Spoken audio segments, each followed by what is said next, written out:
స్ట్రెస్ని మేనేజ్ చేయడానికి మరి స్ట్రెస్ ఫ్రీ లైఫ్ని గడపడానికి నేను మీ అందరి కోసం ఒక సింపుల్ టెక్నిక్ 4A's టెక్నిక్ని తీసుకొచ్చాను.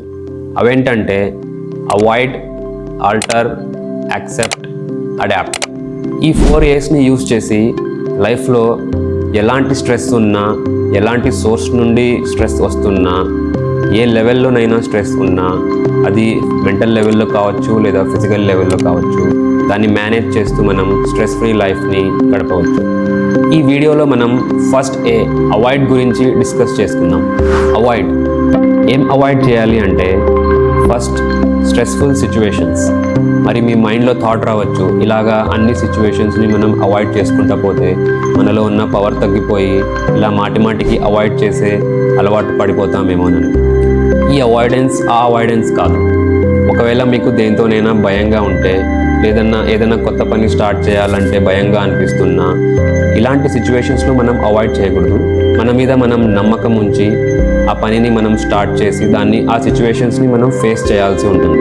అలా కాకుండా కొన్ని సిచ్యువేషన్స్లో మీకు తెలుసు ఆ సిచ్యువేషన్లో కనుక మీరు వెళ్తే లేదా ఫేస్ చేస్తే అనవసరంగా స్ట్రెస్ వస్తుందని, ఆ టైంలో ఆ స్ట్రెస్ని ఫేస్ చేయడానికి మీలో ఎనర్జీ లేదనుకోండి, సో దాన్ని మీరు అవాయిడ్ చేయడం మంచిది.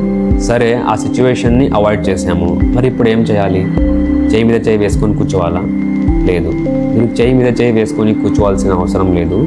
జస్ట్ మీరు ఆ సిచ్యువేషన్ని ఎందుకు అవాయిడ్ చేశారంటే, అనవసరంగా ఆ సిచ్యువేషన్లో దూరి ఆర్గ్యుమెంట్ చేసి మరి మైండ్లో అదే సిచ్యువేషన్ని మాటిమాటిగా ఆలోచించి టెన్షన్ పడే కన్నా మీరు మైండ్లో ఒక థాట్ ప్రాసెస్ని యాక్టివేట్ చేసుకోవాలా.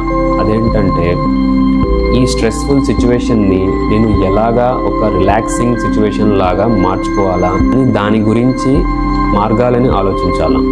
అంటే ఏదైతే స్ట్రెస్ఫుల్ సిచ్యువేషన్ నడుస్తుందో దాన్ని ఎలా సాల్వ్ చేయొచ్చు అని సొల్యూషన్స్ గురించి ఆలోచించాలి. మరి ఆ స్ట్రెస్ఫుల్ సిచ్యువేషన్ ఏమైనా కావచ్చు. ఫర్ ఎగ్జాంపుల్, మీ ఫ్యామిలీలోనే మీకు ఒకరితో సెట్ అవ్వట్లేదు అనుకోండి, వారు మీ ముందర రావడం, ఏదో ఒక మాట చెప్పడం, మరి మీరు ఇంకో మాట చెప్పడం, ఇలాగా మాట పెరిగి గొడవ పెద్దగా అయిపోవడం, మరి ఇదంతా స్ట్రెస్ అవ్వడం, ఇదంతా మీరు అవాయిడ్ చేయడం బెటర్.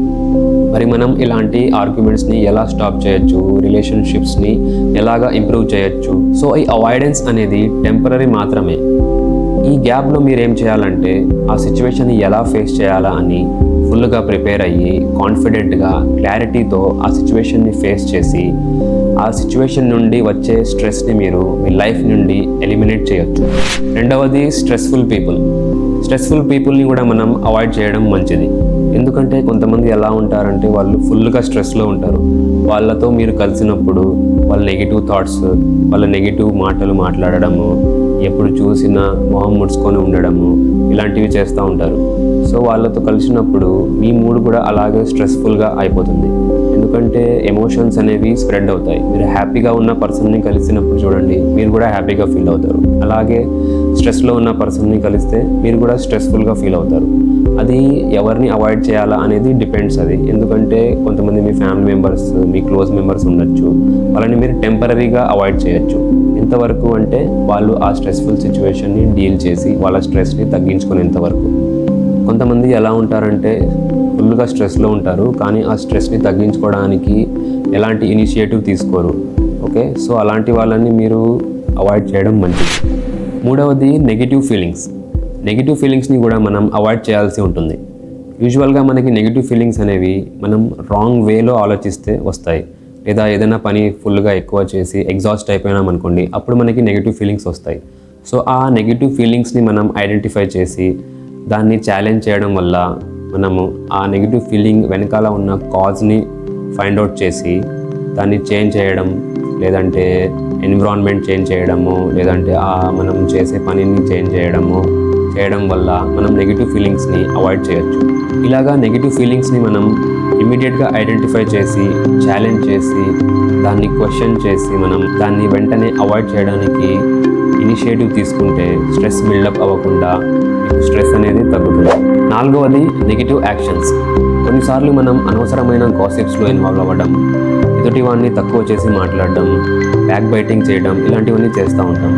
సో ఎప్పటికైనా గుర్తుంచుకోండి, మనం నెగిటివ్ మాట్లాడుతున్నాము అంటే అది వేరే వాళ్ళ కంటే ముందు ఫస్ట్గా ఆ నెగిటివిటీ అనేది మనల్ని ఎఫెక్ట్ చేస్తుంది. అది ఒక సేయింగ్ ఉంది కదా, ఎదుటి వాని కోసం గుంత తవ్వితే ఫస్ట్ ఆ గుంతలో మనమే పడతామని. అలాగా ఎప్పుడైనా మనం నెగిటివ్ మాట్లాడుతున్నప్పుడు ఆ నెగిటివ్ వర్డ్స్ అనేవి వేరే వాళ్ళకంటే ఫస్ట్ మనల్ని ఎఫెక్ట్ చేస్తాయి. సో ఇలాంటి నెగిటివ్ యాక్షన్స్ని మనం లైఫ్లోంచి పర్మనెంట్గా ఎలిమినేట్ చేయాల్సి ఉంటుంది. సో ఈ టెక్నిక్స్ని ఫాలో చేయడం వల్ల మనం మన లైఫ్లోంచి చాలా వరకు స్ట్రెస్ని తగ్గించుకోవచ్చు.